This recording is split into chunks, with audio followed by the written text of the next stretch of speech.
Honorable Secretary Dr. Rajasi Sengupta ma'am, eminent speakers of today's session, Dr. Chaitanya Shembekar sir and Dr. Kunda Ambekar sir, he is yet to join us, respected chairpersons and all the DGIs. It gives me immense pleasure, pride and happiness to welcome you all to our 51st session of DGO GAN. Last 10 months, DGO GAN has witnessed the humongous knowledge shared by eminent faculties, and we all have learned and congregated it all. It was only possible because of the efforts put in by our President, Dr. Vaidehi Marathi Madam, supported by our Honorable Secretary, Dr. Rajasi Sengupta Ma'am, and Team NOGS to get in the best of the faculties and learn a lot of things. All the participants, the DGIs, pan-India and overseas, have always supported and participated in our sessions, and your presence have truly helped us to do better. जुम्मे की जुम्मे मिलना एक आदत सी हो गई थी. I can definitely tell about something about DGO GAN like this, because we almost had every Friday we had this session of DGO GAN. And today on this, when we started on 4th of April 2020, and over this last 10 months, today on the 51st session, the landmark session, we have an academic celebrations.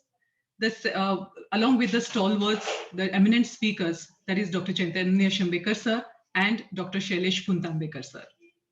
So, and today's this academic celebration is supported by the Inca Life Sciences, a Sun Pharma division, who are the makers of Letrozole, Normos, and Ovaris Plus.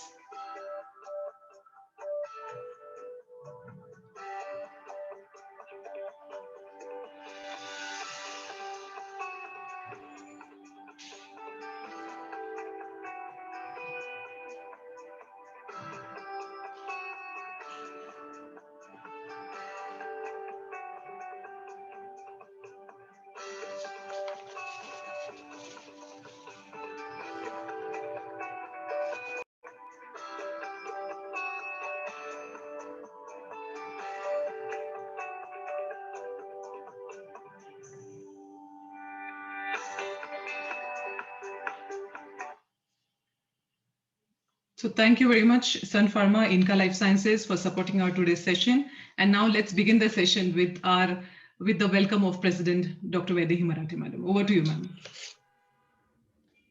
Thank you so much, Swati. Hello and good afternoon.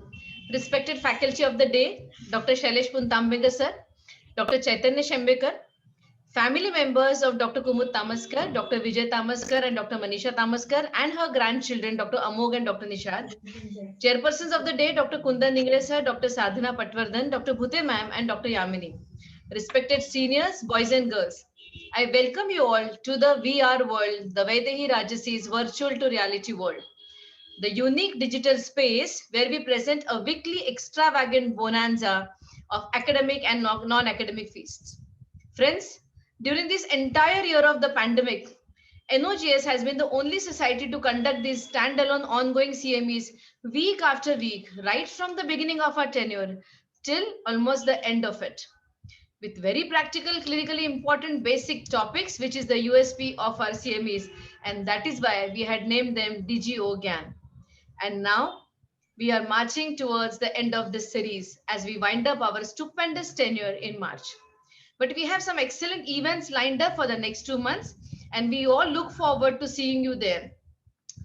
Coming up very soon from 11th of February, we have this ICOC Certified International Ultrasound Certification course.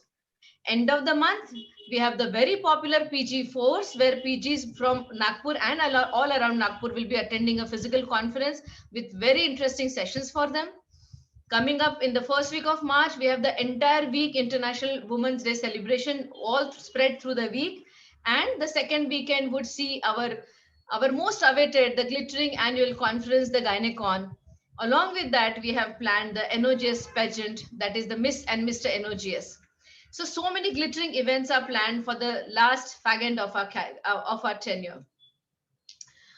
Today, as you all know, DGO GANs have been conducted in 3 modules, and all of them have been super successful till now. And today we have fortunate to have 2 stalwarts of the field with 2 amazing presentations. We are very proud to host the prestigious Dr. Kumud Tamaskar oration today. to be delivered by our own Dr. Chaitanya Shembekar, the charismatic infertility consultant, currently the AMOGS Infertility Committee chairperson, and our Nagpur Obstetric Gynec Society past president. We both, me and Chaitanya, go a long way together as batchmates as way back in 1986. And I feel so proud that Dr. Chaitanya has made it so big in this field. Thanks, Dr. Chaitanya, for accepting our invitation, and I'm Thank sure you, Vedi. you will do full justice to the stature of this oration. Thank you, Vedi. Second session, we are very fortunate to have someone who stands tall in the field of laparoscopy, someone people look up to, someone every doctor respects for the phenomenal work done by him. Yes, Dr. Shailesh Puntambekar. It's like a dream come true for us. He's a very distinguished speaker, a name to reckon with in this field, a teacher par excellence. Thank you, sir, for accepting our invitation. I'm sure everyone present here is dying to listen to him, to learn the fine art of laparoscopy. Last week, he couldn't join in because of some complicated surgery, and we are very, very hopeful that he will make it today in spite of his very busy schedule. Without much ado, I welcome both the speakers, the family of Dr. Kumud Tamaskar, and I thank them profusely for accepting our invitation. Dear doctors, welcome back to this action-packed virtual learning platform yet again. Together, let's member of Maharashtra ESAR, and it has always been a pleasure to work with Chaitanya for this. And we have organized and executed 3 successful conferences at Nagpur. And this has been possible, Chaitanya, because of even your hard work and contribution. Every time you were always there with me. He's a member of the Infertility, Endocrinology and Endoscopy Committee of FOXI. He is the recipient of Kamini Rao Yuva FOXI Oration Award. He's been a gold medalist at undergraduate level. He has given orations and talks in more than 50 FOXI societies. Not only this, he is a faculty in the national level conferences, and he has published articles in various journals and presented papers. So over to you, Chaitanya, for your oration. I also acknowledge, give my respects and regards to late Dr. Tamaskar Madam, who has been a legend for the city of Nagpur. Her untiring, her dynamic approach towards the practice of infertility. You know what I keep on hearing from our seniors, she was so dynamic and she was an achiever, you know. She wanted to bring infertility to Nagpur. She wanted to bring endoscopy to Nagpur. So she is a legend, and I pay my homage, regards and respect to Tamaskar Madam also. And I acknowledge the presence of Manisha, Vijay, Amok, and Nishat from the family. So over to you, Chaitanya. Thank you, Dr. Sadhna. Thank you, Kundan, chairpersons, for today's oration. I bring greetings from Omega Hospital along with my directors and consultants. I must thank Dr. Vaidehi Marathe and Dr. Rajasi Sengupta for giving me this honor. Presenting Dr. Kumud Tamaskar oration is indeed a great honor for me, and I am really humbled. I have witnessed the aura of Dr. Kumud Tamaskar during my childhood. During that time, those times, and even today, Tamaskar Hospital was a landmark in Dhantoli and Ramdaspet area. And while I was studying in IGMC, people used to talk about her surgical skills and clinical acumen. She was the one who, for the first time, started IVF and fertility clinic in Nagpur. And I am grateful to Dr. Vijay, Dr. Manisha Tamaskar, Amog and Nishad for this gesture. And sharing the stage with none other than Dr. Shailesh Puntambekar is, I think, an icing on cake. And I'm also thankful to Dr. Madhuri Patil and Dr. Rajesh Koradia because they have given me some inputs for this presentation. Thank you very much. So I'll start with today's oration, and that is declining fertility, today's challenge.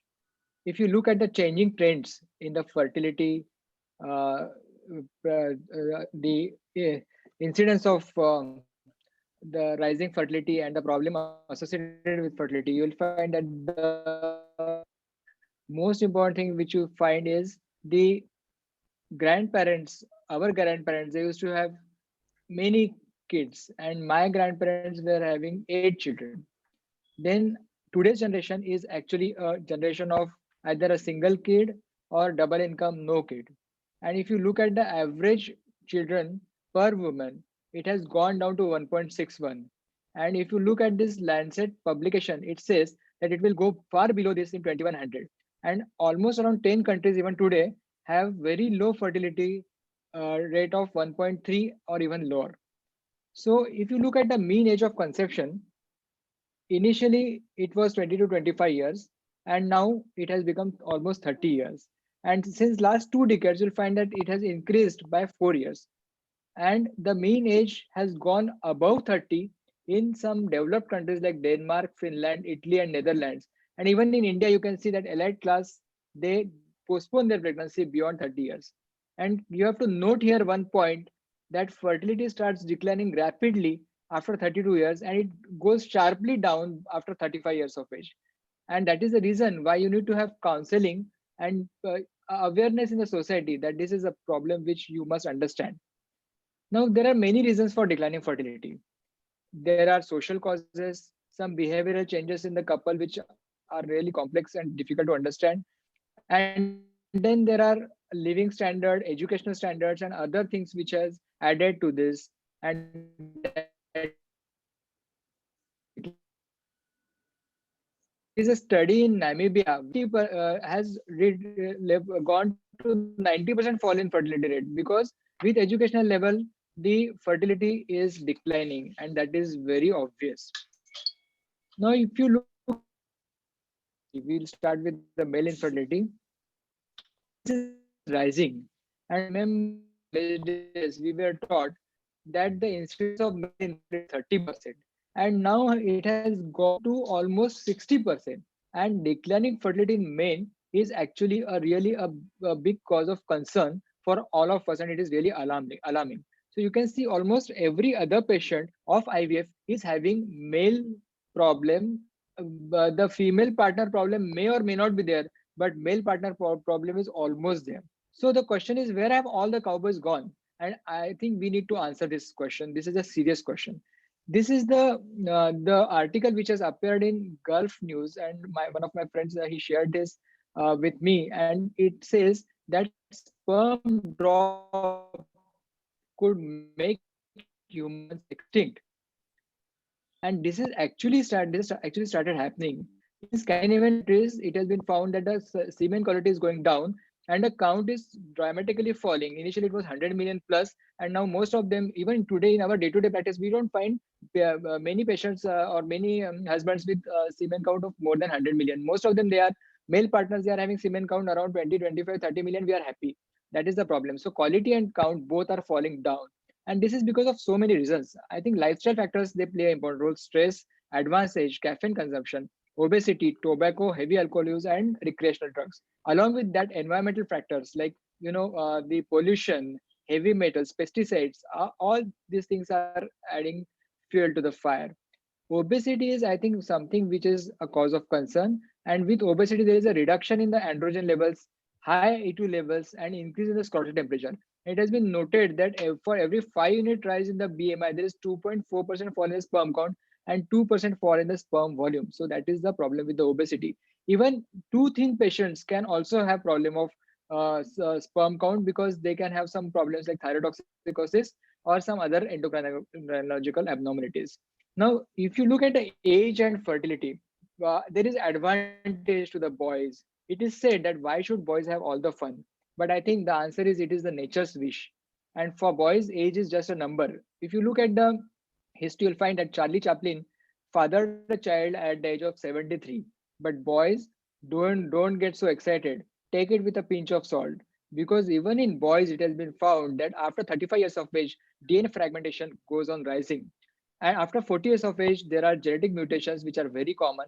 And after 50 years of age, Down syndromes, neurofibromatosis, autism, and Klinefelter syndromes are commonly seen in men.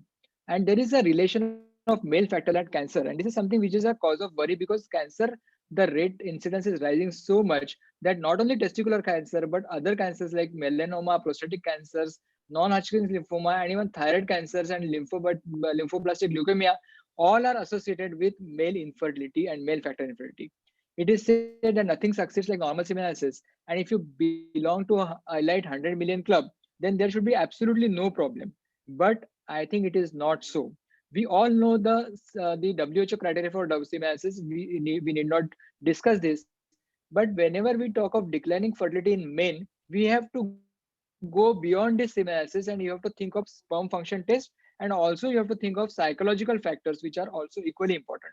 So this is the study which says that impaired semen parameters alone cannot be used to predict fertility, as these men still have a chance of being fertile, except when a man has azoospermia, necrozoospermia, or globospermia. So husband semen assist, either it is normal or it is abnormal. In both the situations, you have to go beyond semen assist and do semen function test. So this sperm function test is something which you all should know. And we should know that there are so many sperm function tests which are available, like Hoss test, anti-sperm antibodies, teratospermia index, CASA, etc. But the DNA fragmentation test has become the most popular test. And we do this because this normal semen analysis report does not give semen DNA fragmentation report. Now, as far as erectile dysfunction is concerned, erection is something which has got a coordination of psychological, neurological, endocrinological, vascular, and cavernous factors. And it is becoming so common that sometimes you may have to ask leading question to the patient, and you may have to take help of sexologist, psychiatrist, and sometimes you may have to go for sperm retrieval techniques like ejaculators and vibrators to get the semen collection in difficult situations. Now, the commonest problem which is associated with male factor is idiopathic oligospermia. It is called as oligoasthenoteratozoospermia syndrome, which may be mild if it is 10 to 15 million count, moderate if it is 5 to 10 million count, and severe if the sperm count is less than 5 million. Now, before labeling a case as a case of idiopathic oligospermia, you have to look after the pretesticular, testicular, and post-testicular causes like HPO problem, central causes, varicocele or hydrocele, or post-testicular causes like urethral inflammation. And after ruling out these causes, you can label a case as a case of idiopathic oligozoospermia. And in this situation, micronutrients and antioxidants, they do work. Astaxanthin, lycopene, CoQ10, L-carnitine, and zinc and vitamin folic acid combination can be given. And studies say that it improves the semen parameters in azoospermic patients as well with maturation errors. And that is the reason why we are planning PESA or DESE. We give this antioxidants to the patients. But if you look at the Cochrane database, it is said that only there are few studies, only 4 small RCTs which say that antioxidants are helpful, and therefore the evidence is lacking, and therefore you need more studies to say that antioxidants can actually help in male infertility. Now, the most important thing in male factor, this is the last part of my male factor causes of declining fertility, is how to decide about the right choice of the treatment. And treatment is to be decided by depending on various factors. And I think all these factors are so important, and these are basically all sperm function tests or semen function tests. And you all can take a screenshot of this slide, because this slide is going to help you in deciding the line of management in the patients of male infertility. Like suppose the concentration is more than 10 million, you can think of IUI, but if it is less than 10 million, you have to think of IVF. But if it is less than 1 million, go for ICSI. Total motile sperm count is something which is becoming more important nowadays. And if it is more than 5 million, IUI, 1 to 5 million is IVF, and less than 1 million is ICSI. TZI, teratozoospermia index, less than 1.6 is considered as normal. But if it is more than 1.84, then you have to go for ICSI. Similarly, Hoss test, more than 60% vitality is considered as good. But if it is less than 50%, you have to go for ICSI. And the most important thing is sperm DNA fragmentation index, which if less than 15%, you may think of IUI. If 15 to 30% IVF, but more than 30%, then you have to go for ICSI. And you may have to go for TESA ICSI if it is more than 60%. Now comes the female factors. And if you look at the declining fertility in females, there are various things which are associated with this. These include premature ovarian insufficiency, where FSH is more than 25 and MH is very low. It is actually a hypergonadotrophic hypogonadism. But then there is a more common situation, that is diminished ovarian reserve, where FSH is high and AMH is low, but ovaries are still working and to their fullest potential. And then there is one more situation, that is hypogonadotrophic hypogonadism, where FSH is low and AMH may be normal. Now, the premature ovarian insufficiency, initially they used to call it premature ovarian failure or premature menopause, but it was Albright who rightly said that it should not be called failure, but it should be called as inefficiency. because failure is sudden and inefficiency is a gradual process. And even history guidelines say that the term which is used nowadays is premature ovarian insufficiency, which means that the ovaries are not functioning to their level best. How to define POI? POI is a clinical syndrome which is defined by loss of ovarian activity before the age of 40 years. The patient will have either amenorrhea or oligomenorrhea for 4 months. They initially may have short and scanty cycles. FSH levels are more than 25, E2 levels are less than 50 on 2 occasions at least 1 month apart. Now the incidence and prevalence is rising. Initially it was 1%, now it is 2%. And the question is, can we reduce the prevalence of POI? And the answer is yes. We have to make some efforts to reduce the evidence of incidence of and prevalence of POI. And for this, the most important factor is age factor. It has been found that as the age advances, the chances of POI also increase. And therefore, if you ask the patients to marry early and have conception early, then maybe this problem can be solved. If you are doing surgeries, you have to give tissue respect, because if you give proper tissue respect, then maybe the ovaries will function properly. Lifestyle is important, and this is something which is always there. And if you are treating the patient for malignancies, you have to be extremely careful, because you have to think of the fertility factor as well.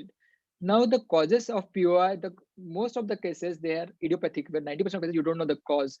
But the other causes include genetic causes like Turner syndrome, trisomy, and Fragile X syndrome, autoimmune disorders like anti-ovarian antibodies, anti-TPO antibodies, infections like or uveitis and tuberculosis, or induced causes like bilateral oophorectomy or bilateral cystectomy, or chemotherapy and radiotherapy. And chemotherapy and radiotherapy is something which is becoming so common nowadays that you have to always think of the ovarian failure after giving this treatment. The patient presents with scanty menses and frequent menses, and then the patient will have amenorrhea. They will have infertility. They will have hot flushes and vaginal dryness and night sweats typical of menopause. They will have skin changes, hair loss. Autoimmune disorder will be seen in the form of goiter, easy fatigability, and anxiety and depression, so typical of menopause. These symptoms are very commonly seen. You have to take proper history, take proper menstrual history. Chronology of events is important. History of early menopause in the mother and family is important. Radiation exposure, chemotherapy history, history of infertility, and recurrent pregnancy loss. Because if the AMH is low, the patient will conceive, but patient will not be able to continue her pregnancy. And easy fatigability. Then you have to examine the patient and confirm the diagnosis. And you have to go for the investigations. We have been taught during our MD days that whenever the patient comes to you with amenorrhea, always do a beta-HCG or urine pregnancy test to rule out pregnancy. And this is something which is true even in POI. You have to rule out pregnancy first. Then you do FSH, which is given by ESHRE guidelines. It should be more than 25. AMH levels are not given in ESHRE guidelines as an investigation, but I think they are becoming more and more important nowadays. Karyotyping is something which should be done, and TSH and antibody testing should be done, and of course transvaginal sonography. And you should always do transvaginal sonography unless it is contraindicated. And here you will find that the ovaries are small with a minimum or no antral follicles, and the endometrium is thin, and there is no vascularity to the endometrium on the Doppler. The management of infertility depends on the situation or the extent of ovarian failure. It is said that once the ovarian failure is established, you just cannot do anything. And the only option left is donor program. And that is the reason why you should catch them young. So catch them young is the mantra for the treatment of premature ovarian insufficiency. There is something called as in vitro activation, where the activation of dormant follicles is done, and these activated follicles are again put in the abdomen through laparoscopy. This sounds interesting, but I really don't know about this treatment. But there are few publications regarding in vitro activation as a treatment for premature ovarian insufficiency. The next and the most important for all of us is the diminished ovarian reserve, or something called as diminished functional ovarian reserve.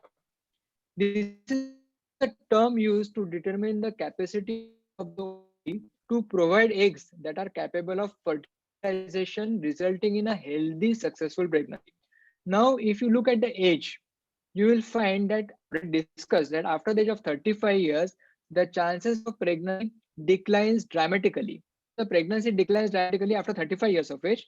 But there is something which is more important than a chronological age, that is a biological age. And biological age and chronological age may not be same. But if you look at the biological aging, you will find that as the ovaries they stop functioning or there is a diminished ovarian reserve, there is resistance to gonadotrophins and there is no stimulation of the follicles, and you have to know the strategies to enhance the efficacy of treatment, which is very important. So we will discuss this, that how to enhance the treatment strategies so that you get good results in patients with diminished ovarian reserve. And to understand this, you must know the physiology. So you look at this diagram, which is actually a very famous diagram, which gives you idea about the ovulation. There are primordial follicles, there are primary follicles, secondary follicles, small anther follicles, and then they become dominant and ultimately ovulate. Now, if you look at this FSH dependence is only for 10 days, but there is something called as gonadotropin independent zone, which is actually under paracrine control. So you have to consider all this, and this is the almost period of more than 70 days. So whenever we are treating the patients, you have to not only think of the FSH dependent zone, but also think of the FSH independent zone, where there are some drugs which act very well, and therefore you have to think of complete ovulation process, which takes almost 70 to 80 days for the ovulation to take place. Now there are various definitions, and initially came the Bologna criteria, and which came in 2011, which says that age more than 40 years, previous poor ovarian response of less than 3 oocytes with conventional protocol, and abnormal ovarian reserve testing like AFC 5 to 7 and AMH 0.5 to 1.1. Out of these three criteria, if you have two criteria, then you label the patient as a case of diminished ovarian reserve. But this is not considered as ideal, and there are many loopholes in this Bologna criteria. And for this came the Poseidon criteria. This Poseidon criteria is for low prognosis groups, and this is very interesting because it has clear cut demarcation of various groups.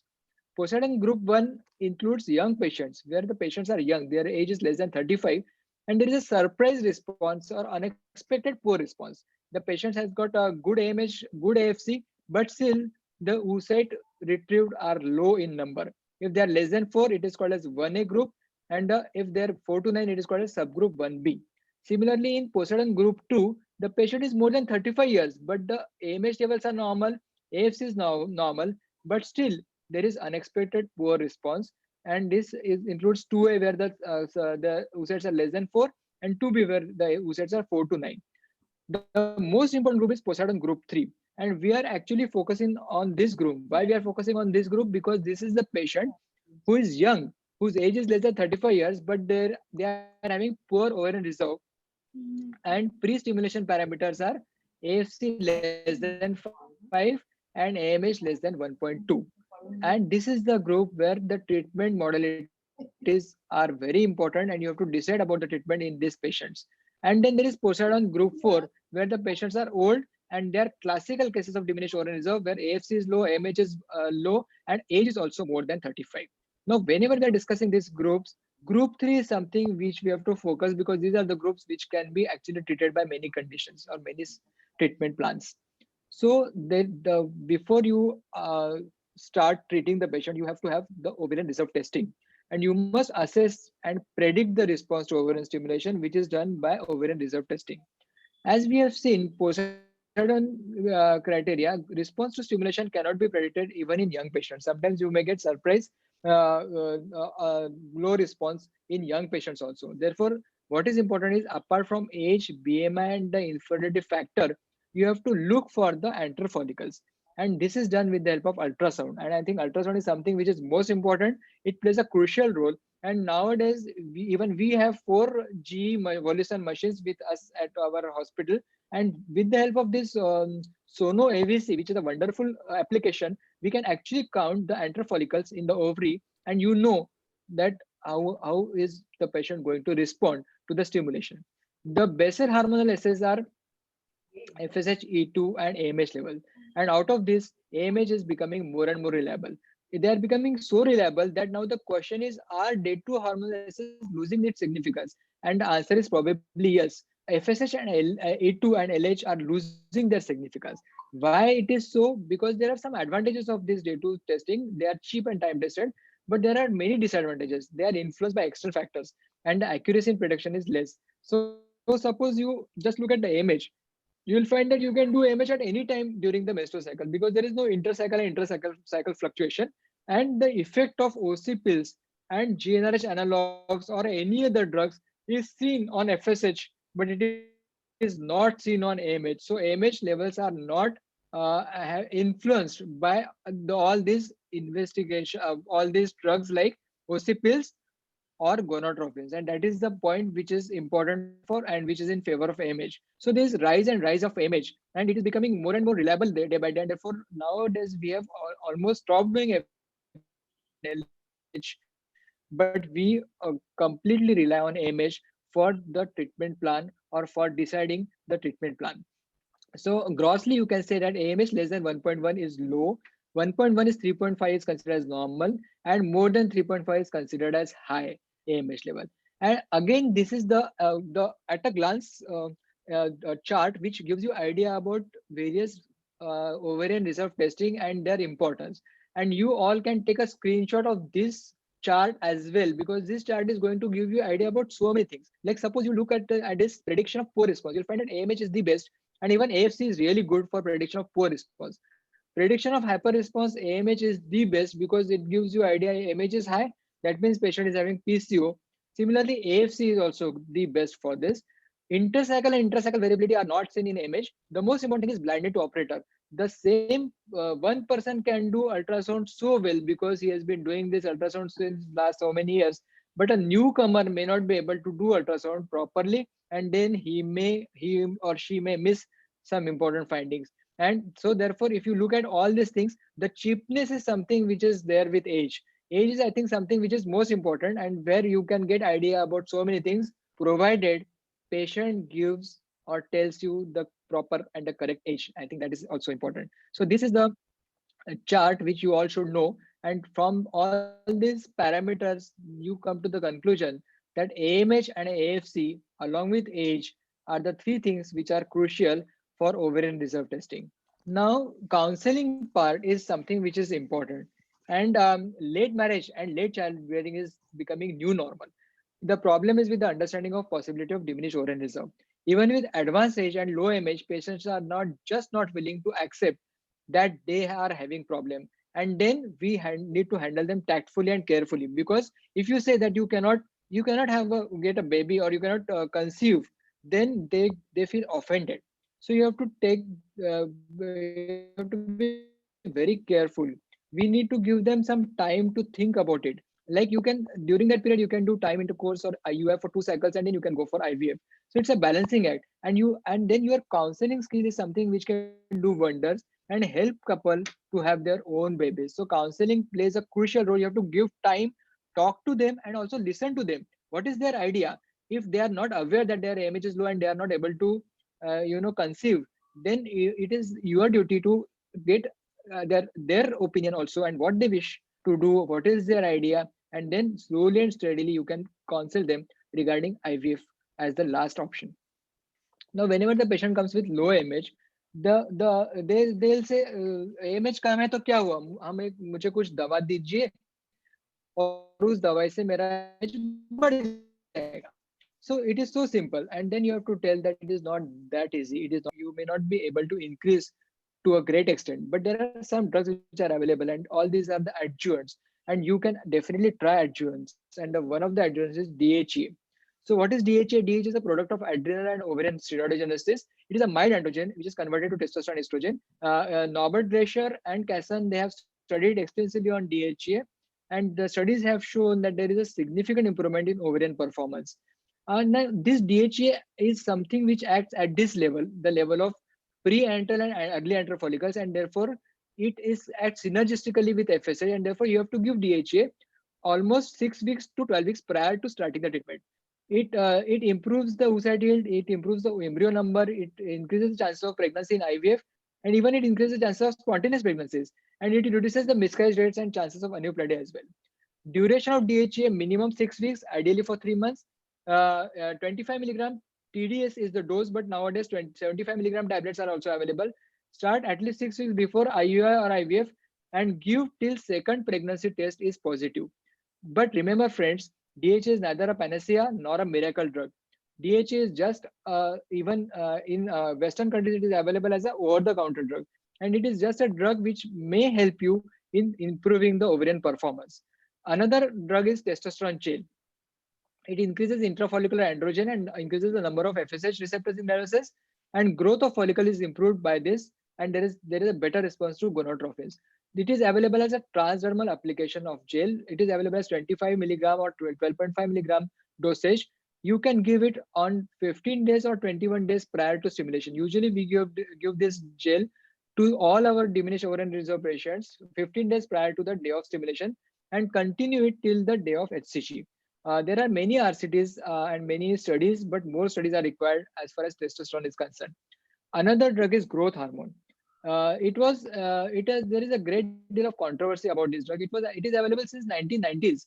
It is said that there are growth factors like IGF and IGF-BP, which are responsible for follicular development.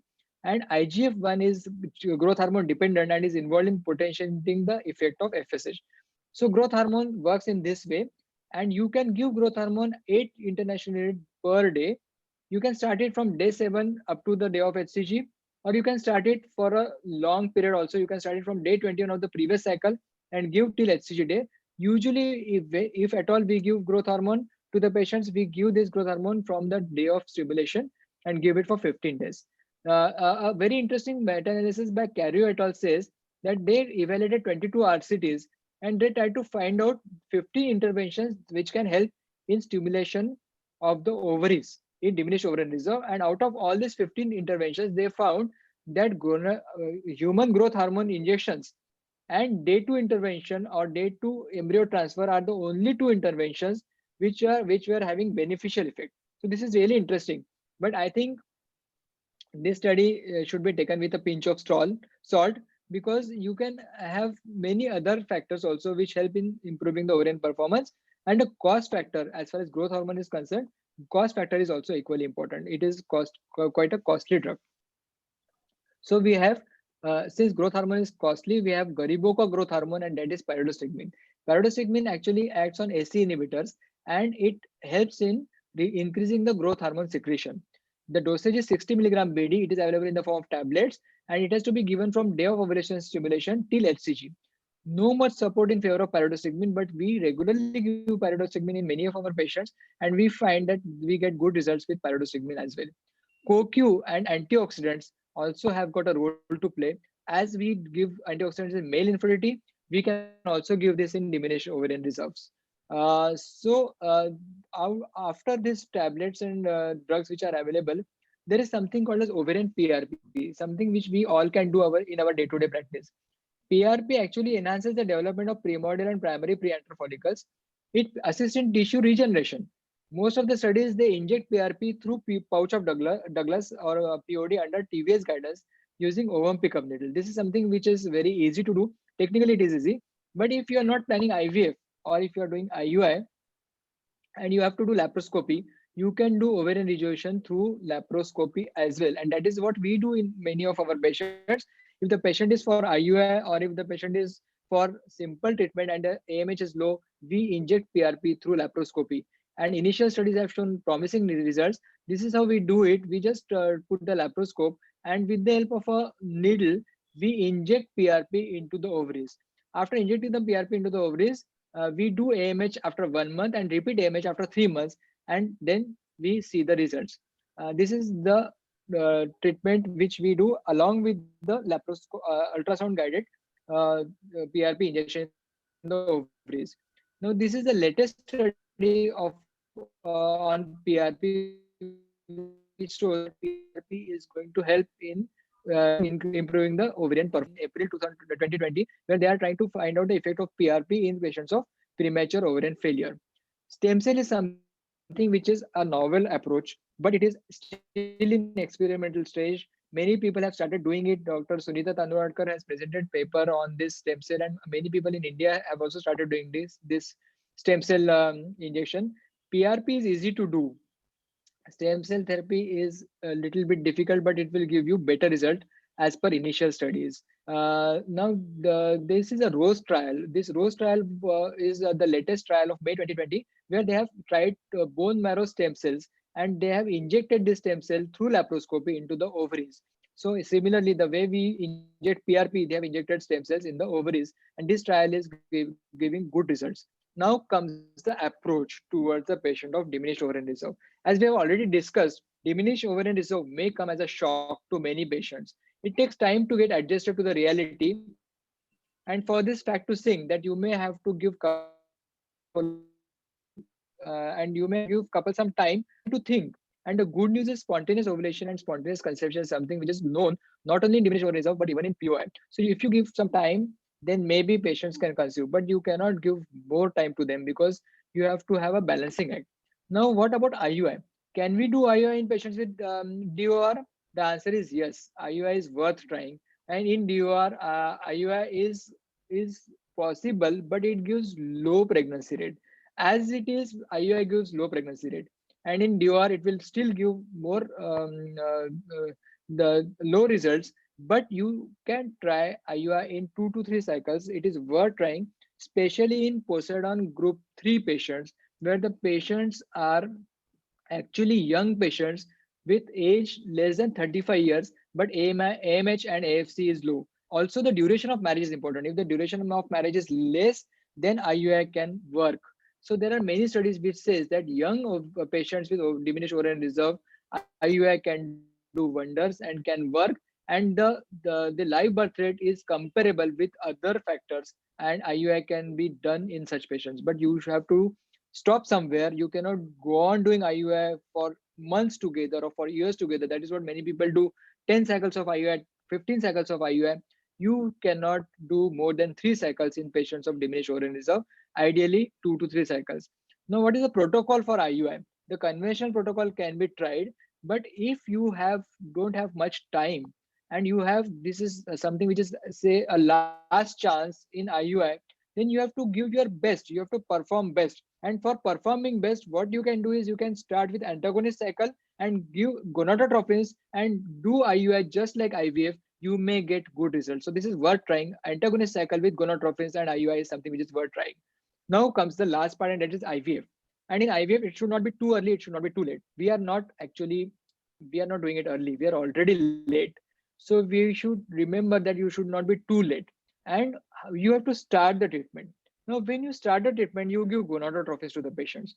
These gonadotropins are given by a natural tendency in a very high dose. It's a natural human tendency कि भाई ovaries काम नहीं कर रही है तो उसको बहुत ज्यादा gonadotropins के dose दो. So people give 450, even 600 IU of gonadotropins in such patients, but it has been found by most of the RCTs that there is no benefit if you give HMG more than 300 IU. So remember, friends, do not give high dose of HMG. It is of no use.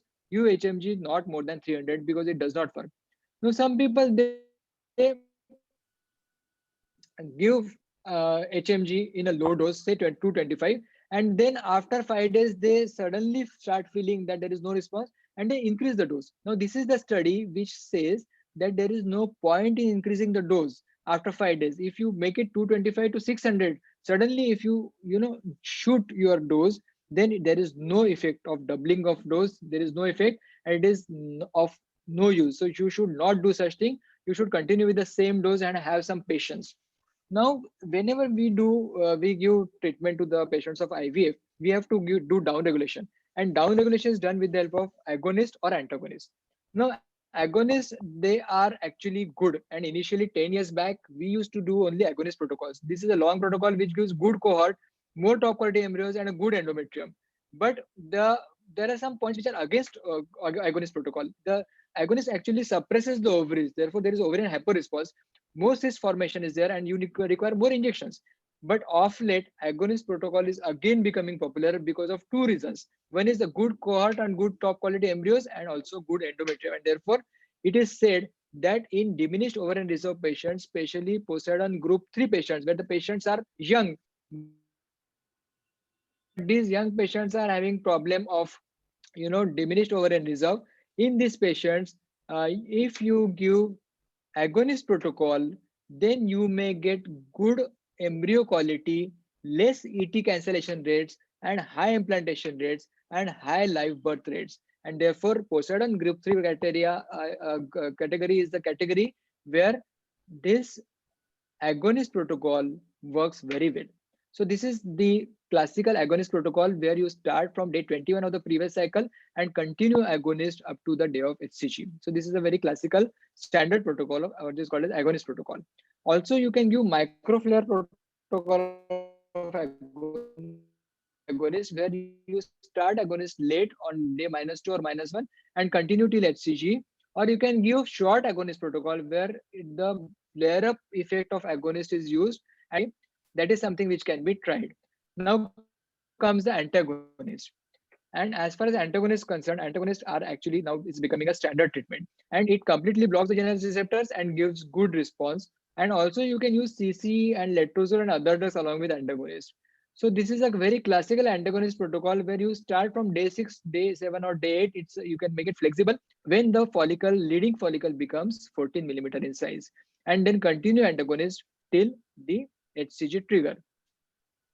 Now there are some alternate approach where you can actually use antagonists in previous cycle. It is said that in diminished ovarian reserve, the cycles are short cycles. And because of short cycle, what happens that the recruitment phase is also short. To lengthen the recruitment phase and to get more rescue of more follicles, you can give antagonist in the previous cycle 2 times on day 5 and also on day 9. 3 milligram cetrorelix can be given. And this is a protocol which is also accepted because it gives you good results. And you can combine agonist and antagonist. Microflare agonist protocol followed by antagonist protocol is something which gives you benefits of both. So the best of both the worlds you can get with agonist antagonist combination. And then there is something called as ultra short mini flare protocol. This is the protocol where the patient received agonist first and then patient received antagonist, and this is how this protocol works. Now there is something called as International Society for Mild Approaches in Assisted Reproduction, or ISMAR. And this International Society ISMAR has given various terminologies for natural cycle and modified natural cycle. This natural cycle and modified natural cycle is something which is actually tried by many people and many clinicians in patients with diminished ovarian reserve. In natural cycle, there is absolutely no medication. You are not supposed to give anything to the patients and let the follicle grow and let the follicle naturally rupture, and before rupture you do the pickup. But it is said that this is not good because there are high cancellation rates. But another protocol is modified natural cycle protocol, which is actually a soft protocol. You require less injections and you get good results. Here they have done this Kolibansky case et al. Have tried this as a last resort, and what they did, they gave recombinant FSH 100 international unit, and antagonists were started at 14 millimeter of follicle, and HCG was given early, that is at 16 millimeter. And HCG, if you give early, you get better result. That is what they say. So a very low dose of gonadotropins and antagonists are given. So this is what is a mild stimulation protocol, where you start with letrozole and CC combination and then give only 3 doses of gonadotropins and then do ovum pickup. Another mild stimulation protocol is this protocol where you give CC for 5 days followed by 1, 2, 3, 4, 5 injections of gonadotropins, 2 injections of antagonist, and then do the ovum pickup. So minimum injections is the key of this treatment of diminished ovarian reserve. And there is called as what is called as Cato protocol. And in this Cato protocol, 10 days of CC is given and HMG is given only for 3 days, and then pickup is done. So all these protocols, they are actually soft protocols and they are mild protocols and they work very well in diminished ovarian reserve. This is a modified natural protocol, also called as late start protocol, where you start gonadotropins on day 11 and then you do ovum pickup. So all these protocols are definitely going to help you in diminished ovarian reserve. Now something called as LH, or role of LH. If you are giving gonadotropins to the patient for stimulation, then you have FSH, you have recombinant FSH, you have recombinant LH, and you have HMG. Now this rec LH is said to play an important role in the second half of the stimulation, because folliculogenesis and steroidogenesis depends on the LH threshold, and low dose LH is essential for steroidogenesis. This LH will give you robust response, And if age is more than 35, the benefit of LH supplementation is more. Along with LH, you can also give HMG. Actually, HMG is nothing but LH, so it is a cheap alternative to LH. Some people have tried OC pills pre-treatment, and some people have tried luteal phase manipulation with E2. You can give estradiol in the luteal phase for 7 days, and this will give you a good response in diminished overend reserve. So this is the luteal E2 antagonist protocol, where E2 is given for 7 days before starting the stimulation. So I have discussed everything, and this is the summary of all the things. This is a care protocol, something which is a summary of what we have discussed till now. Care protocol, you can start with OC pills. You can give DHE to the patient for 3 months. You can give estradiol for the last 1 week and prepare the patient for the cycle, and then start the stimulation. You start stimulation with growth hormone. Uh,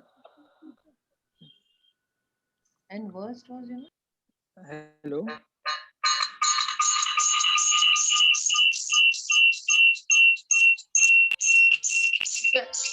Chaitanya, is another device active? No, no, No, I not muted. There were a mine. few Not people who mine. were unmuted. Go ahead, go ahead. Yeah. Okay. So this is the actual stimulation cycle of care protocol, where you give gonadotropins and growth hormone to start with. Then you give low dose aspirin to the patient for improve the blood supply. Then you start antagonist to the patient on day 6 or day 7 or day 8.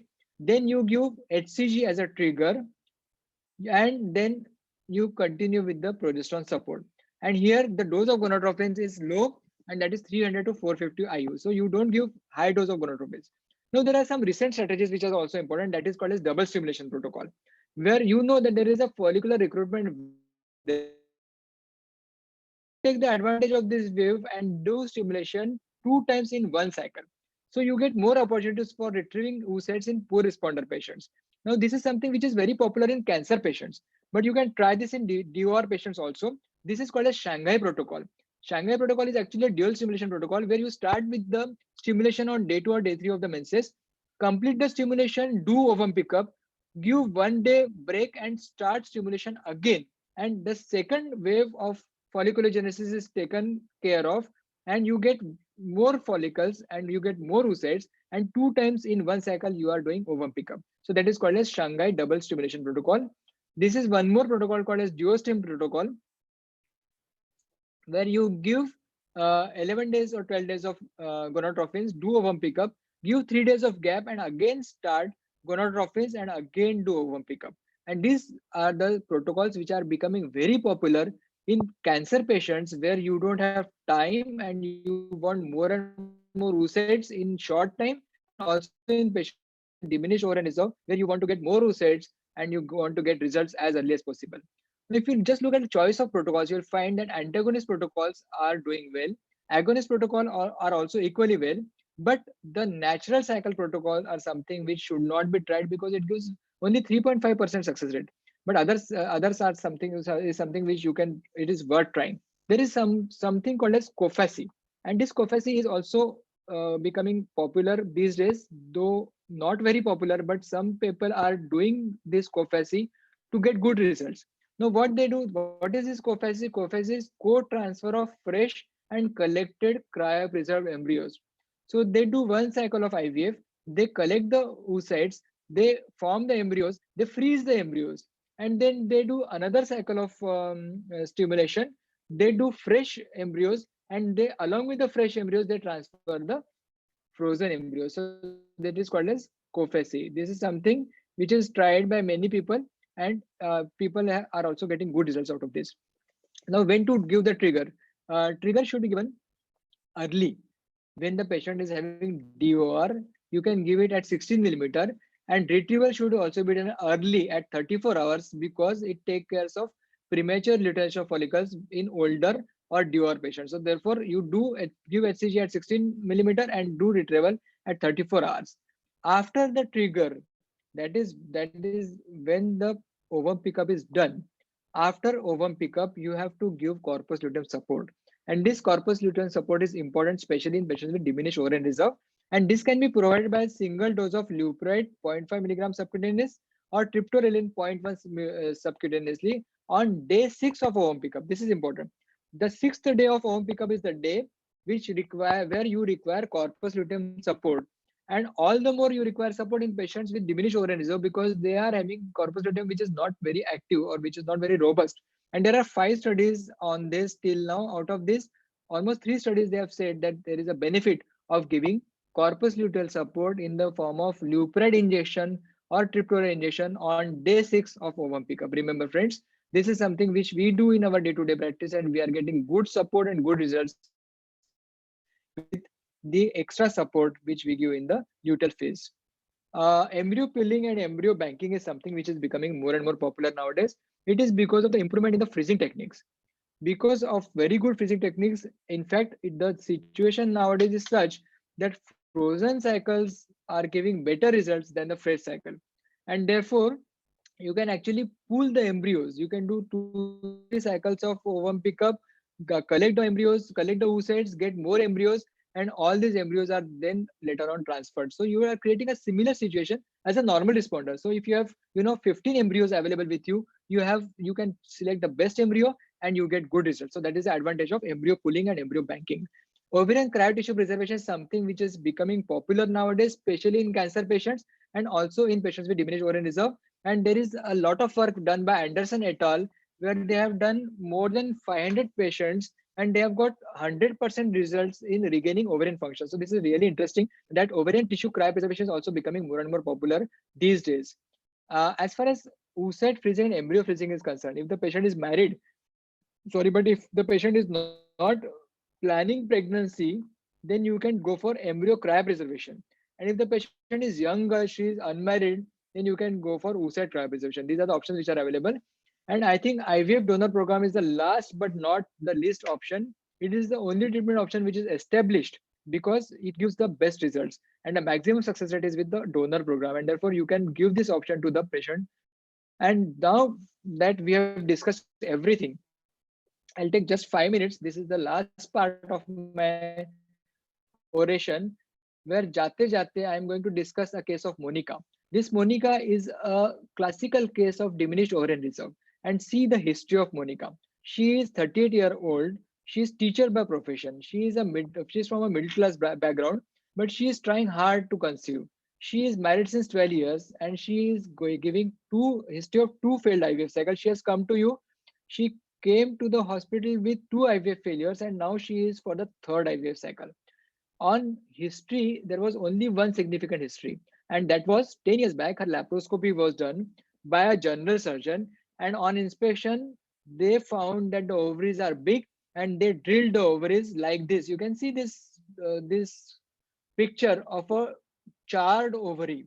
And this is also one take-home message which I would like to give you all, that always respect ovaries and see to it that even if somebody is doing is doing drilling, ovarian drilling, you have to talk and tell them that ovarian drilling should be done carefully and only in selected population of patients where they are really having very high AMH levels and are having overt PCOS. Otherwise, you should actually restrain from drilling the ovaries and burning the ovaries because this is going to reduce her ovarian reserve.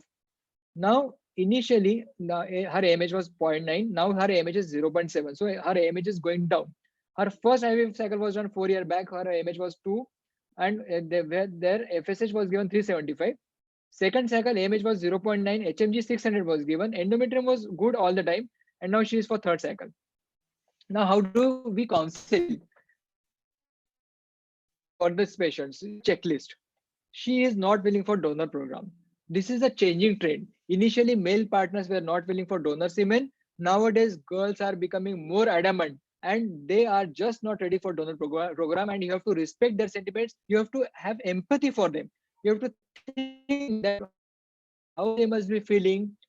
Because if you tell them that your ovaries are not working and you will not get you to go for donor eggs, they are shattered. They are shattered, and that is the reason why you have to see to it that you have to respect their sentiments. Then we have options which are available.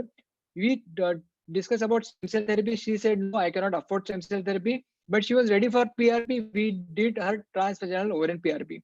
We started on DHEA and testosterone gel. A growth hormone was not given because again it is costly. Now the dose which she received initially was 600 IU, so we decided to change the dose. We thought that we will do embryo banking, but she was not ready for embryo banking, and we also give her option of PGTA because she may have aneuploidy, but she said no, I cannot afford this. But we did her laser hatching because laser hatching is something which can be done. So we'll discuss one by one. Stimulation dose. Initially 600 IU. Is it a right dose? I think this is not a right dose. As we have already discussed, soft protocols are better protocols, and therefore you have to start with a low dose. Keep our minds open because minds are like pens. They work only when they are open. Therefore, you have to keep your mind open and think about the right dose of this patient. So, what is the right dose? Maybe we started with HMG 300 and letrozole combination, and we put her on antagonist because she was already 38. We got 4 follicles. We found that there were 4 oocytes on ovum pickup. Out of these 4 oocytes, 3 were M2. So it's like a pyramid. If you get 10, if you see 10 follicles, you will get 8 oocytes. Out of 8 oocytes, 4, 6 will be M2, and you will get 3 embryos. So ultimately, we were lucky to get 3 embryos. Out of these, 2 were grade 1. So we decided to transfer them early. So we decided to go for day 3 transfer. Why day 3 transfer? Because it is said that if you do not have good number of embryos, then you may go for cleavage stage transfer and not the blastocyst transfer. So we decided to go for day 3 transfer. Now, how many embryos to transfer? Now we had only 3 embryos available, so we decided to transfer all the 3 embryos. If it's a blastocyst, we will transfer 2 embryos. If it's a cleavage stage, we will transfer 3 embryos. But people say that you can transfer 4 embryos if age is more than 40. But I think we should stop doing this. In fact, I am of the opinion that we should stop transferring 3 embryos. We should prefer to transfer single embryo in blastocyst case and 2 embryos in cleavage stage case. That is what we should do. Now, Monica is 38 years. So there is a possibility of embryo genetics and problem with aneuploidy, and therefore you can actually offer her PGTA. It is said that PGTA is something which can be tried in patients where the age is more. But again, the cost factor is something which is prohibitive. Then laser hatching. Laser hatching is something which is done in patients of recurrent implantation failures, patients of thick zona, patient where the age is more than 35 years, and patient where there is a diminished ovarian reserve. In all these factors, Monica is the fit case, and therefore we decided to do her laser hatching, and she got good result because of laser hatching. And after day 3 embryo transfer, anything else, we decided to give her corpus luteum support in the form of Leupride 0.5 milligrams subcutaneously, which was given on the 6th day of ovum pickup, as we have already discussed. And it is said that all is well that ends well. Monica is now happy. She is having a baby. She delivered a baby girl few days back, and this is the success story. And this is success story which we all should actually look forward for, and we all should try for these success stories. Now the question is, why do we Indians suffer the most, be it diminished ovarian reserve or premature ovarian insufficiency? Unfortunately, it is said that ethnicity plays an important role in this problem, and Asians are more prone to infertility because of ovarian insufficiency. So Asians have this problem of ovarian insufficiency, and this is the study, or there was a study regarding ethnicity and diminished ovarian reserve, where this is the study by Nova IVI, where they tried to compare the ovarian age of Indian woman and Spanish woman, and what they found is that ovarian age of Indian woman is 6 years ahead of Spanish woman, and therefore their ovarian age is becoming a great problem and a great hurdle in conception. Now, this is an eye opener. And so, friends, remember, time is ticking, and you cannot actually wait. And you cannot wait beyond 35. 35 is the limit.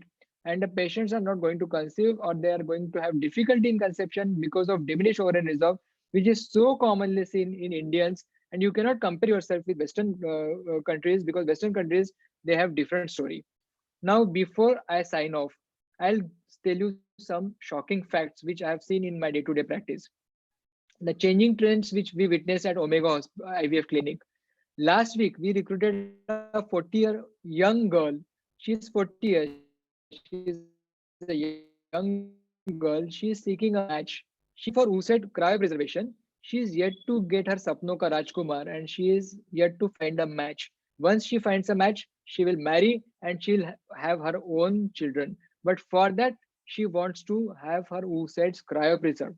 There is one more patient who is coming to me with marital conflicts and she is not yet divorced. She is not yet divorced. Her husband is, she is staying with husband, but she says that I don't want baby now. I want my USETs to be cryopreserved.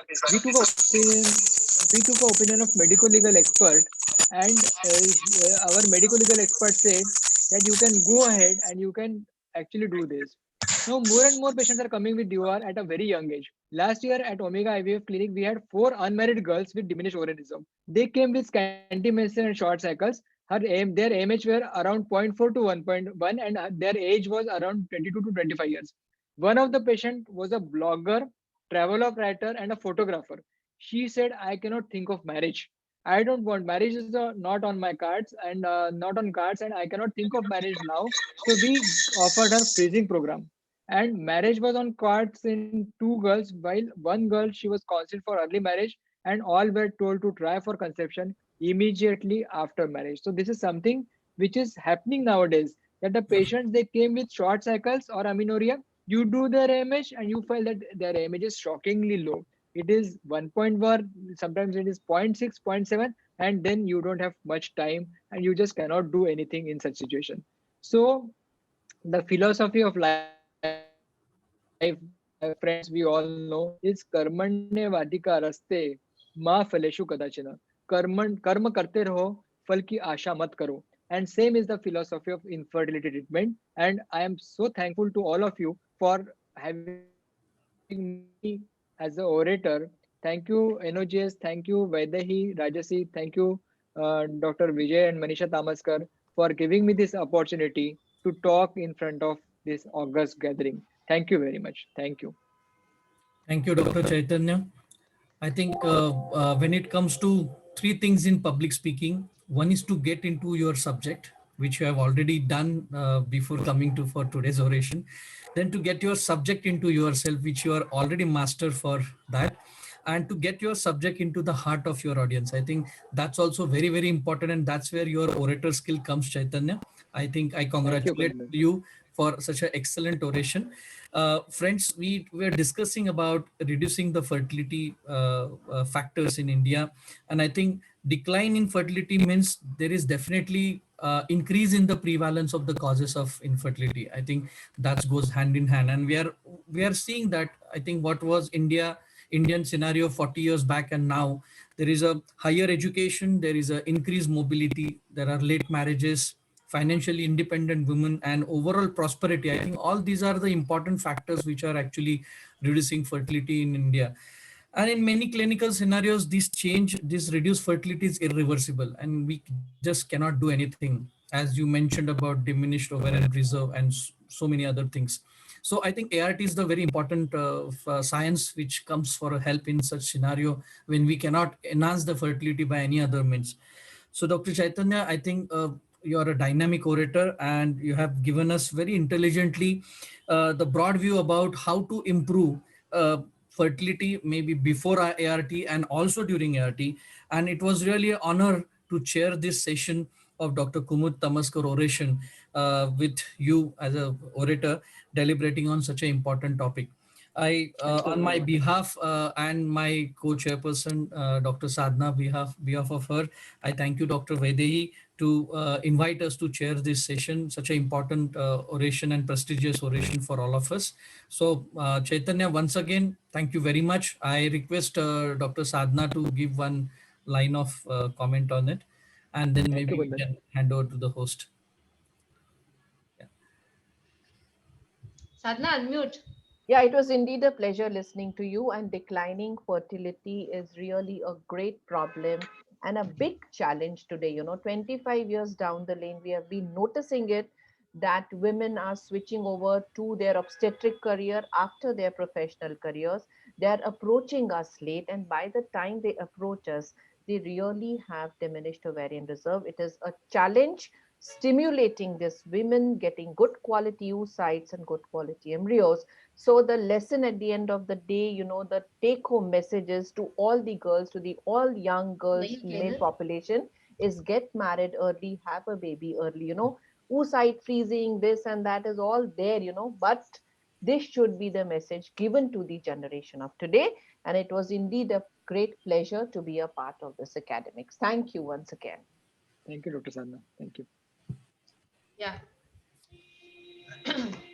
So, Chaitanya, I have really no words to thank you for this outstanding oration. Swati, can you please share screen? That is Swati. Yeah.